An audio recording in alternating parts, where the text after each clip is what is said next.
Assalamualaikum teman-teman. Perkenalkan, nama saya Sufikratu Walidaini.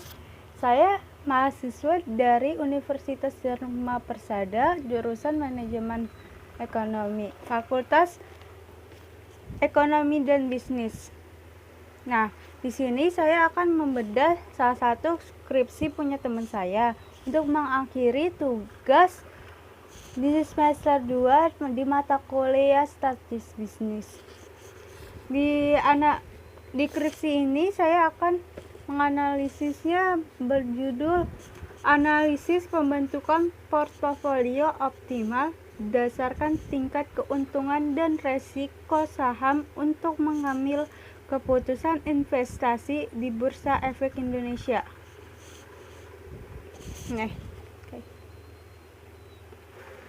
Sebelum kita lanjut untuk bedah skripsinya, sebelumnya saya mau mengasih tahu apa aja yang perlu dibedah.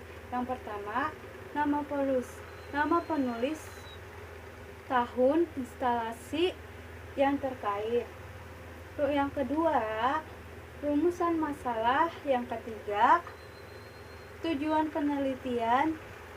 Yang keempat, variabel penilaian. Yang kelima, hipotesis data. Yang keenam, jenis dan sumber data.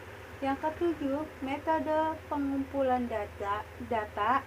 Yang ke-8, populasi dan sampel. Yang ke-9, teknik analisis data. Yang ke-10, hasil penelitian. Yuk, kita langsung aja yuk. Yang pertama, kita akan membedah halaman pertama atau covernya. Lalu di sini ada analis di bagian atas ini terdapat judul yang skripsi yang kita pengen buat. Nah, di sini di skripsi teman saya yang dia berjudul Analisis Pembentukan Portofolio Optimal berdasarkan tingkat keuntungan dan risiko saham untuk mengambil keputusan investasi di Bursa Efek Indonesia. Ini dia studi kasusnya pada perusahaan sektor perbankan. Soalnya waktu itu teman Sufi itu dia magangnya di Bursa di Bank Indonesia. Nah, di bawahnya terdapat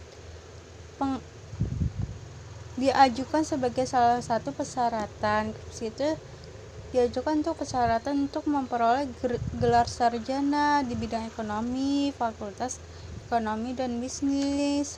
Nah, di sini ada terdapat nama dan nomor induk mahasiswa. Di sini ada logonya, harusnya logonya itu rada besar. Nah, di bawahnya itu terdapat program studi manajemen Fakultas Ekonomi dan Bisnis Universitas Jayabaya. Ini fakultas dan program studi kita yang kita tempuh untuk mengakhiri gelar sarjana. Selanjutnya yang nomor 2 yaitu rumusan masalah. Yuk kita bahas di halaman 6. Nah, di bagian 1.4 di sini rumusan masalahnya. Dengan menetapkan batas masalah tersebut, maka dalam penelitian ini penulis mengambil rumusan masalah sebagai berikut. Yang pertama, bagaimana peranan tingkat keuntungan dan risiko saham terhadap penentuan portofolio yang optimal. 3, yaitu tentang tujuan penelitian. Saya di sini tujuan penelitian yang pertama untuk mengetahui besar tingkat keuntungan dan risiko saham terhadap penentuan portofolio yang optimal. Tujuan penelitian itu ditulis di skripsi ini karena biar kita tahu apa sih tujuan kita menulis skripsi ini dan apa sih tujuan kita dari penelitian yang kita ambil ini buat skripsi kita. Nah, kalau di skripsi teman saya, dia untuk mengetahui besarnya tingkatan keuntungan dan risiko saham Nah, yang keempat, kita menunjuk ke variabel penelitian. Di skripsi ini teman saya menggunakan variabel yang pertama variabel independen, yaitu variabel bebas. Menurut Sugiono. Variabel independen atau variabel bebas adalah variabel yang mempengaruhi suatu yang menjadi sebab perubahannya atau timbulnya. Variabel independen atau terikat. Variabel bebas pada penelitian ini adalah tingkat keuntungan, retur, dan risiko sahamnya.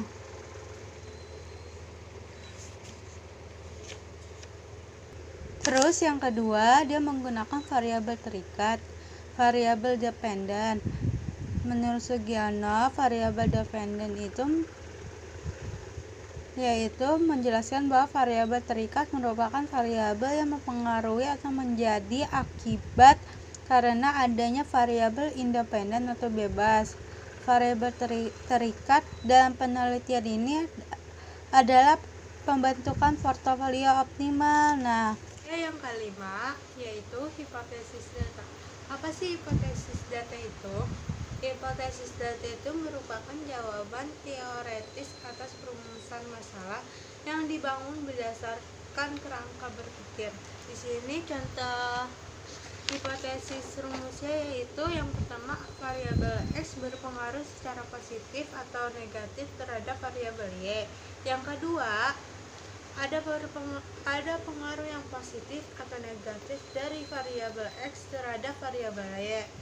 Yang ketiga, ada hubungan yang positif dan atau negatif antara variabel X dan variabel Y. 4. Jika variabel X meningkat, maka variabel Y itu akan meningkat atau menurun.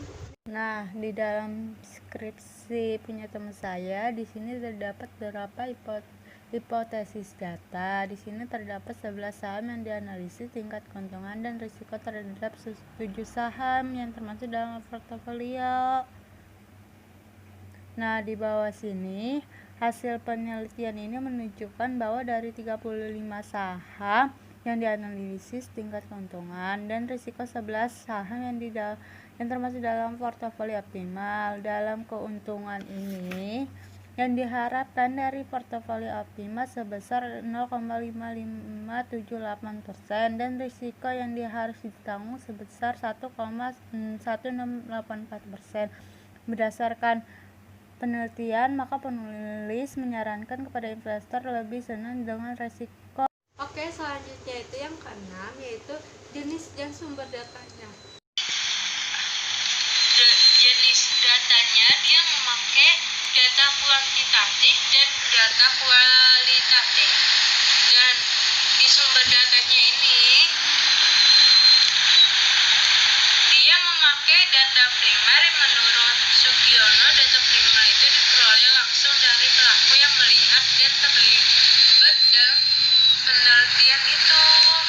Dan yang kedua, data sekunder. Menurut Sugiono, yaitu ada yang diperoleh dari pihak lain secara tidak langsung, maksudnya eksternal, dan memiliki hubungan dengan peneliti.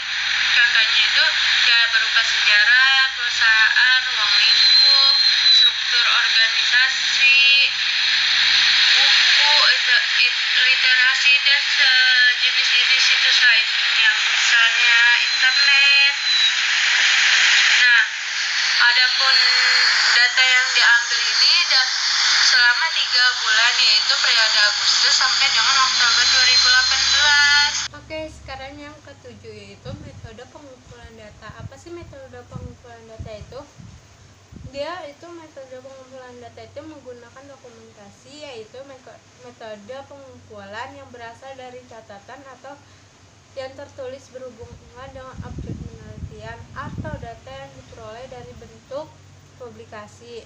Nah, di sini cara mencatat atau mengcopy data adalah sebagai berikut, yaitu yang pertama, daftar saham yang termasuk dalam saham sektor perbankan yang diakses melalui web tersebut. Yang kedua, data closing price saham yang diperoleh pada daily transaction Bursa Efek Indonesia yang diakses melalui web tersebut pada periode Agustus sampai dengan Oktober 2018. Yang ketiga, data IHSG yang diperoleh dari trending recapitulation yang diakses melalui web tersebut pada periode Agustus sampai Oktober 2018. Yang keempat, BI rate yang diperoleh dari web tersebut. Oke, selanjutnya yang ke-8 yaitu populasi dan sampel penelitian. Populasi merupakan wilayah generasi penelitian terdiri dari objek atau subjek yang mempunyai kualitas dan karakteristik tertentu yang ditetapkan oleh peneliti untuk mempelajari dan kemudian ditarik kesimpulannya. Dan sampel itu merupakan jumlah dan karakter yang dimiliki oleh populasi. Pada saham perbankan ini terdapat 45 saham perbankan yang terdaftar di Bursa Efek Indonesia. Antara lain 32 saham masuk ke dalam papan pencatatan utama dan 3 saham masuk ke dalam papan pencatatan pengembangan. Nah, di sini ada beberapa saham yang ada di Bursa Efek Indonesia. Ada 35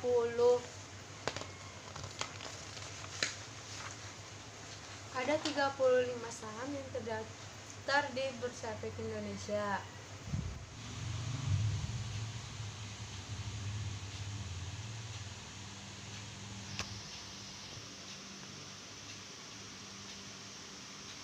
Oke, selanjutnya yang ke-9 itu teknis analisis data. Teknik analisis data. Di teknis analisis data ini yaitu proses memilih dari beberapa sumber maupun permasalahan yang sesuai dengan objek peneliti yang sedang dilakukan. Nah, tujuannya ini dari analisis ini untuk membatasi penemuan sehingga mudah dipahami. Tekniknya teknik yang diambil yang pertama itu dengan mengetahui tingkat keuntungan dan risiko dari setiap saham. Dari yang kedua, setelah tingkat keuntungan dan risiko dari 35 saham yang dianalisis dan diketahui, kemudian dibentuknya portofolio. Nah, yang ketiga, tingkat keuntungan saham merupakan pengambilan keputusan yang diperoleh dari kepemilikan saham jangka waktu tertentu. Nah, ini rumusnya. Dan yang keempat, tingkat keuntungan yang diharapkan. Nah, ini rumusnya. Yang kelima,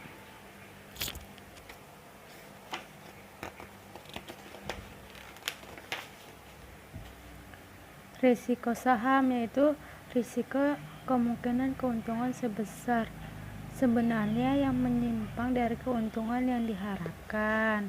Yang keenam, resiko sistematis dan risiko tidak sistematis.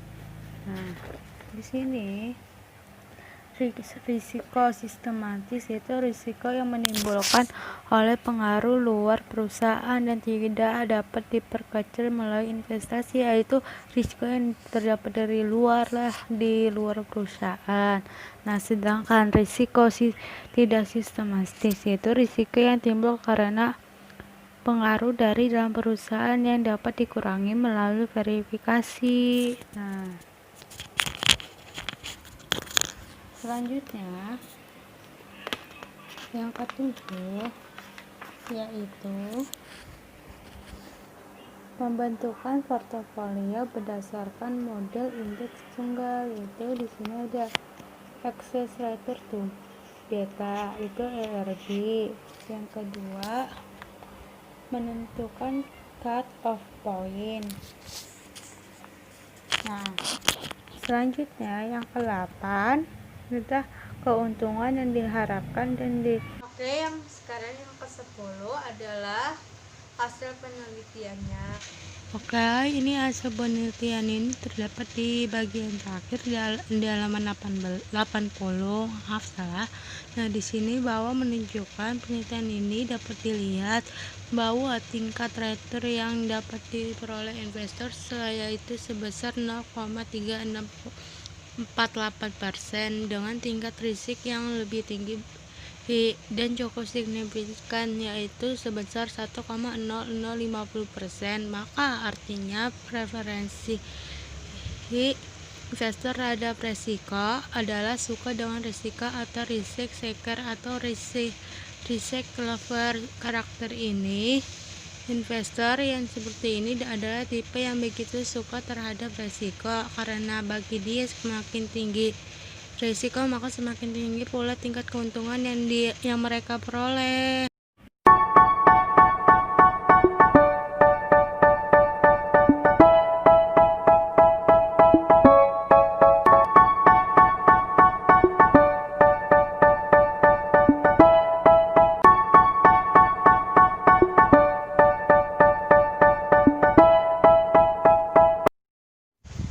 Oke, tadi adalah cuplikan video Sufi sedang membedah skripsi. Nah, di sini mohon maaf apabila ada kesalahan dan kekurangannya. Mohon maaf Sufi ucapkan, dan Sufi ucapkan terima kasih kepada kalian semua teman-teman yang sudah menonton video Sufi. Apabila ada kekurangannya, mohon komen di bawah sini ya. Cukup sekian video yang Sufi tampilkan. Wassalamualaikum warahmatullahi wabarakatuh. Tunggu video selanjutnya. Dadah.